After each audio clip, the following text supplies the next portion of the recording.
Satreskrim Polres Cimahi masih menunggu hasil tim forensik Polda Jawa Barat atas 2 kerangka manusia yang ditemukan di sebuah rumah di kawasan Desa Tani Mulya, Padalarang, Kabupaten Bandung Barat. Usai olah tempat kejadian perkara pada Selasa kemarin, Satreskrim Polres Cimahi mulai menyelidiki banyaknya tulisan yang berisi curhatan di dinding rumah TKP. Penyelidikan tulisan ini untuk mengungkap penyebab pasti kematian ibu dan anak yang sudah menjadi kerangka. Sebelumnya, polisi membawa sejumlah barang bukti dari TKP untuk dijadikan bukti petunjuk mengungkap kematian Ibu Indah Hayati dan putranya Elia Immanuel Putra. Pada saat kita melaksanakan kegiatan oleh TKP, di sekitar rumah, tembok-tembok itu dipenuhi dengan tulisan-tulisan terkait dengan permasalahan yang dihadapi. Namun tentu saja kita masih menunggu hasil dari proses penyelidikan rekan-rekan dari Reskrim untuk bisa memastikan apakah tulisan yang ada di tembok sama dengan tulisan yang dibuat oleh korban itu sendiri.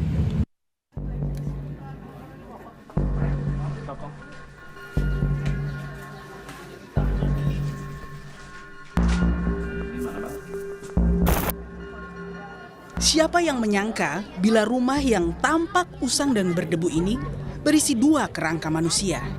Apalagi di depan rumah yang berlokasi di Kompleks Perumahan Tani Mulya Indah, Kecamatan Ngamprah, Kabupaten Bandung Barat ini tertera keterangan dijual. Hingga akhirnya pada Senin 29 Juli saat sang pemilik rumah Mujoyo Chandra hendak memeriksa kondisi rumahnya, ia sudah menemukan sang istri Ibu Indah Hayati dan putranya Elia Immanuel Putra sudah menjadi rangka. Menurut polisi, Mujoyo yang meninggalkan rumah TKP ini pada tahun 2015 terakhir berkomunikasi dengan sang istri pada tahun 2018.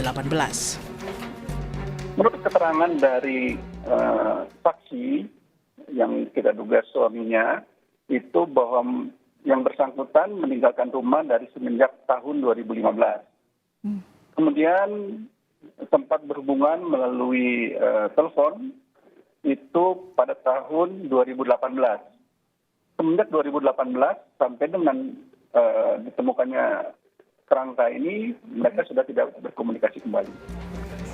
Dalam olah TKP, ditemukan banyaknya tulisan panjang di dinding rumah. Sebagian besar berisi ungkapan kekecewaan sang anak kepada ayahnya. Surat untuk Mujoyo, jangan buat janji kalau nggak bisa nepatin janji. Katanya mau bayar aku sekolah, tapi semua itu dusta.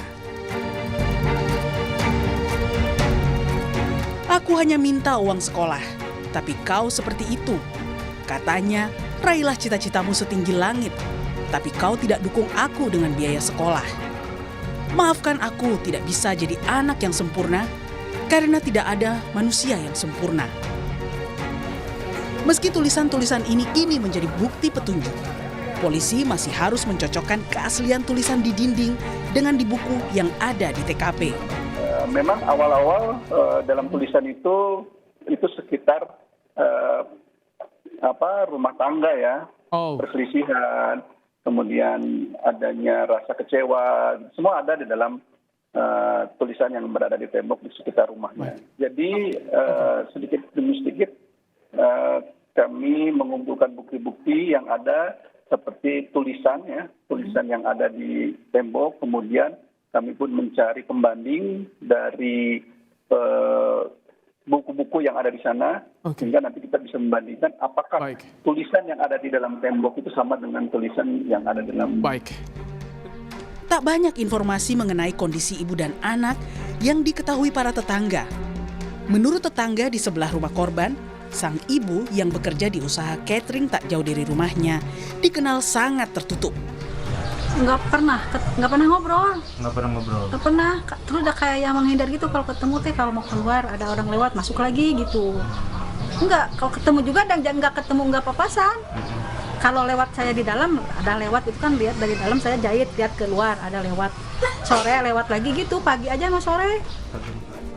Kini, tim forensik Rumah Sakit Sartika Asih akan terlebih dahulu memastikan benar tidaknya identitas kerangka manusia yang ditemukan adalah Indah dan Elia putranya. Tak hanya itu, tim forensik juga akan memeriksa apakah ada tanda-tanda unsur pidana dialami korban. Tim Liputan Kompas TV.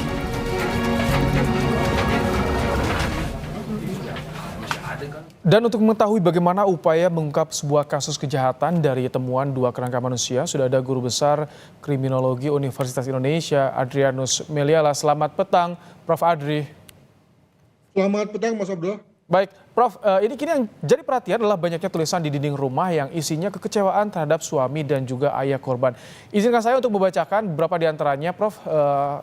Ini dia, jikalau kau menikah lagi, aku harap kau jangan menyakiti istri ketigamu nanti. Aku lihat kau sudah meminang istri baru lagi kan? Kemudian ada juga surat untuk Mujoyo, jangan buat janji kalau gak bisa nempatin janji. Katanya mau bayar aku sekolah, tapi semua itu dusta. Aku hanya minta uang sekolah, tapi kau seperti itu. Katanya raihlah cita-citamu setinggi langit, tapi kau tidak dukung aku dengan biaya sekolah. Itu dia beberapa petikan kalimat yang ditemukan dalam tulisan dinding di TKP Kerangka di Bandung Barat. Prof, apa yang bisa Anda analisa dari temuan ini? Bisakah ini jadi petunjuk? Ada satu metode dalam dunia ilmu namanya otopsi psikologis. Jadi bukan otopsi fisik ya, tapi otopsi psikologis di mana kemudian kita dengan kacamata ilmu melihat kondisi jenazah, TKP, dan hal-hal di sekitar TKP. Nah, lalu kemudian kita ambil kesimpulan tentang apa yang terjadi, kita kaitkan dengan kita cocok-cocokkan ya dengan apakah ada kerusakan, apakah ada orang terakhir masuk, apakah ada rekam jejak digital, macam-macam lah begitu, untuk kemudian kita sampai pada kesimpulan sebetulnya apa yang terjadi pada hari-hari terakhir atau bahkan menit-menit terakhir dari sang korban begitu. Nah, dalam hal itu ketika kita mau melakukan otopsi psikologis pada kasus ini, concern saya adalah bahwa kelihatannya di video yang ditampilkan oleh Kompas TV itu kok banyak sekali polisi yang masuk ya, kesannya jorok gitu. Kesannya lalu kemudian semua megang-megang, semua ngambil-ngambil. Oke, semua memang berniat baik, tapi jangan lupa bahwa TKP itu bermakna banyak gitu. Jadi saya kira dalam hal ini bukan hanya tulisan yang bermakna banyak, tetapi juga misalnya bagaimana posisi tubuh kerangka, bagaimana apakah ada sisa air minum pada cangkir misalnya. Nah, semua itu kan semua ada maknanya. Nah, sayang sekali kalau kemudian lalu semua itu dianggap sebagai tidak bermakna dengan banyaknya orang yang masuk. Nah, kita lalu terpaksa hanya mengandalkan pada 1-2 petunjuk yang mungkin saja bisa di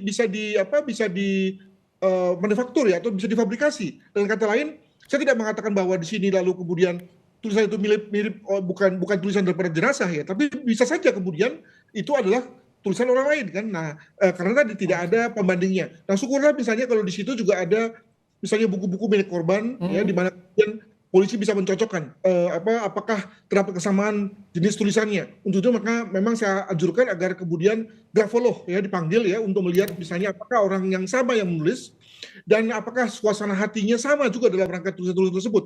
Kelihatannya adalah bahwa tulisan-tulisan itu ditulis pada waktu yang berbeda, pada suasana hati yang juga berbeda, ditandai dengan letak yang berbeda-beda dan juga ketebalan ketipisan huruf yang terdapat pada tembok tersebut. Demikian. Ini orang terdekat korban harus juga diperiksa atau bagaimana? Karena pengakuan suami terakhir komunikasi di 2018. Apakah ini juga bisa menjadi petunjuk, Prof? Saya bayangkan ya, karena di antara itu ada tahun 2020, 2021 di mana kita semua mengalami masa-masa berat ya, terkait dengan COVID ya, di mana kemudian kita pada saat itu memang banyak menemukan hal-hal yang ironis ya, hal-hal yang mengenaskan. Ada keluarga yang meninggal, ada orang yang meninggal tiba-tiba, tidak bisa ditolong karena bagaimana mau nolong, kita juga takut ya pada saat COVID begitu ya.